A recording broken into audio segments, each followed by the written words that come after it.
प्यारे बच्चों, आप लोग कैसे हैं? आप लोग आशा करता हूँ आप लोग अच्छे होंगे। पिछले वीडियो में मैं पदार्थ की अवस्थाओं के बारे में चर्चा किया था। मैं बताया था कि पदार्थ की 3 अवस्थाएं होती हैं, ठोस, द्रव और गैस। तो अब सबसे पहले हम ठोस के बारे में चर्चा करेंगे। ठोस क्या है? वे पदार्थ जिनकी आकृति, आकार और आयतन निश्चित होता है, ठोस कहलाते हैं। वे पदार्थ जिनकी आकृति, आयतन और आकार तीनों निश्चित होता है, ठोस कहलाते हैं। आइए हम अणुगत सिद्धांत के आधार पर ठोस के गुणधर्मों की व्याख्या करते हैं।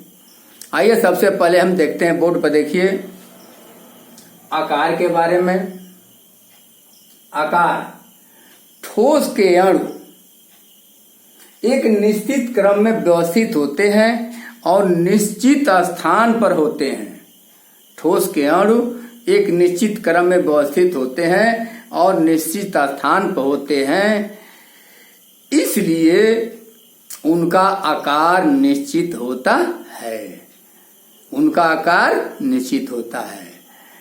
दूसरा है आयतन। ठोस के अणु इतने पास पास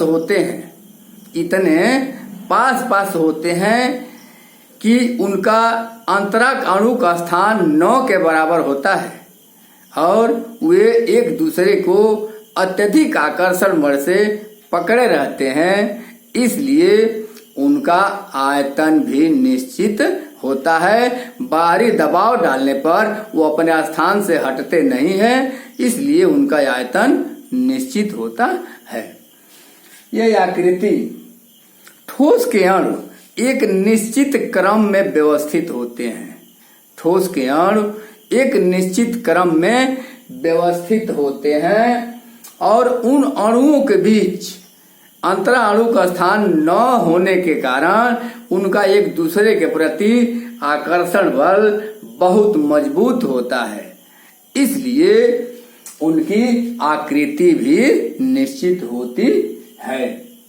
आइए अगला है घनत्व। घनत्व का मतलब घना। अभी मैंने बताया कि ठोस के अणु इतने पास होते हैं। ठोस के अणु, आइए चित्र में देखते हैं। सपोज दैट ये एक ठोस है, आपने चित्र में देखा। इसके अणु इतने पास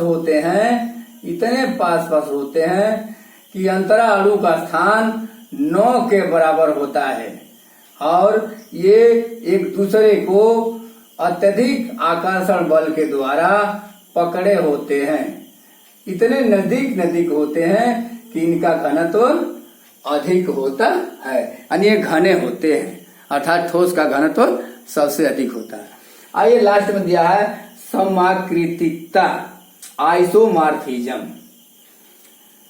कुछ ठोस के अणु क्रिस्टलीय होते हैं।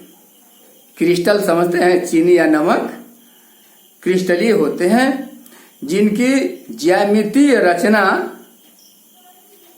व्यवस्थित होती है, ज्यामितीय आकृति निश्चित होती है, इसलिए वो क्रिस्टलीय होते हैं। कुछ अणु ठोस के ज्यामितीय रचना नहीं होती है, इसलिए वे अक्रिस्टलीय होते हैं। लेकिन कुछ ठोस के अणु समान आकृति आकार के होते हैं, तो ऐसे अणुओं को हम सम आकृतिक अणु कहते हैं और इस गुण को सम आकृतिकता कहते हैं, आइसोमॉर्फिज्म कहते हैं। आपने चित्र में देखा, एक निश्चित क्रम में जुड़े हुए हैं, एक दूसरे से सटे हुए हैं, इसलिए इनका अंतराणु का स्थान 9 के बराबर है, इसलिए एक दूसरे को बड़ी मजबूती से इस प्रकार पकड़े हुए हैं, इसलिए इनका आकार, आकृति और आयतन निश्चित होता है। अगर ये वीडियो आपको अच्छा लगे तो आप शेयर, लाइक और सब्सक्राइब जरूर करना, ताकि अगले वीडियो की जानकारी तुरंत आपको प्राप्त हो सके। सो धन्यवाद।